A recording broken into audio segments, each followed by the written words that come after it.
ایسوسی ایشن کی جانب سے mental institute of health care ہسپتال میں کرسمس کی مناسبت سے تقریب کا انعقاد کیا گیا۔ تقریب کا انعقاد جنرل سیکرٹری لاہور خالد امان ویل کی جانب سے کیا گیا، جہاں مرکزی chairman national union of journalists Muhammad Ahsan Mughal اور سابقہ ایم پی ہارون عمران جمیل نے بطور مہمان خصوصی شرکت کی۔ مہمان گرامی کی تقریب میں شرکت پر واہیانہ استقبال کیا گیا۔ تقریب میں نیشنل یونین آف جرنلسٹس کے وفد میں میاں عبداللہ، میاں محمد فیصل، محمد شاہد، عباس جٹ نے بھی شرکت کی۔ مزید chairman national union of journalists Muhammad Ahsan Mughal, سابق ایم پی ہارون عمران جمیل، خالد امان ویل سمیت دیگر نے کرسمس کی مناسبت سے کیک کاٹا اور مسیحی برادری کو کرسمس کی مبارکباد پیش کی۔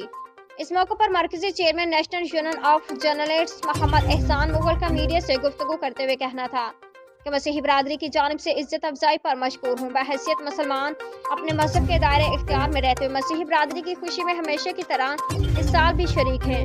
مزید اس موقع پر پنجاب پیرامیڈیکل سٹاف ایسوسی ایشن کے جنرل سیکرٹری لاہور اور تقریب کے سرپرست خالد امان ویل نے تقریب میں شرکت کرنے پر تمام مہمانان گرامی کا شکریہ ادا کیا گیا۔